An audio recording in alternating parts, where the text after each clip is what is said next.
Napier is also home to James Laver, the famous cricket bat maker who has crafted bats for many international players across the world.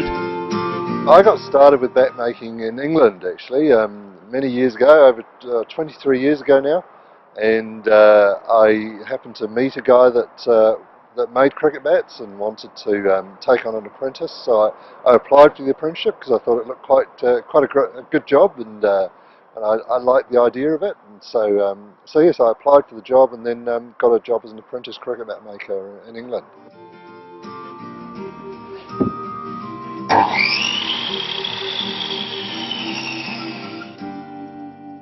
I had spent a lot of time in New Zealand as I was growing up. My parents lived in the Solomon Islands during my teenage years, and so we spent a lot of time in New Zealand and Australia.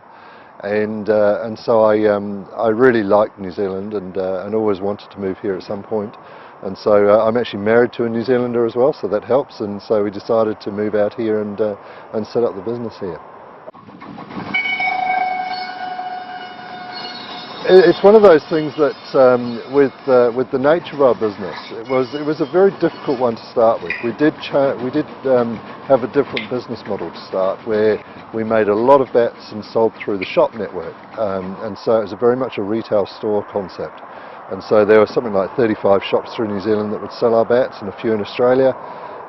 But we found that was rapidly becoming a very difficult model to manage, and that model requires a lot of sponsorship of players and that sort of thing. So it requires a lot of capital as well.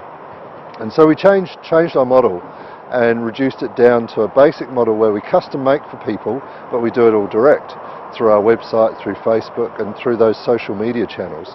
And since we've done that, the business has grown really nicely, and we get a very good following, and so it has been a really nice way of doing it. And when I started making bats, edges on bats were only very thin, and the depth of the bat or the spine height was quite very similar, but the edges specifically were very different, and the shapes were very different. But now we're getting huge bats.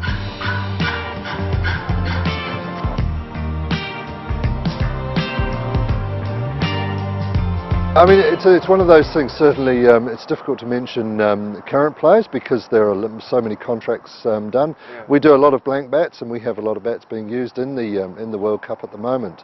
But ex-players, yeah, we've got the likes of Brian Lara and Steve Waugh. Tendulkar's always a good one. I mean, I think a lot of bat makers have made for Tendulkar, but he's one of those guys that it's every bat maker's dream to make a bat for Tendulkar. And then you've got Sri Lankan players. Kumar Sangakkara's used them, and then Sinis Jayasuriya. He was always a big advocate for what we do, and he used to go through a lot of bats too, so he's a very good customer.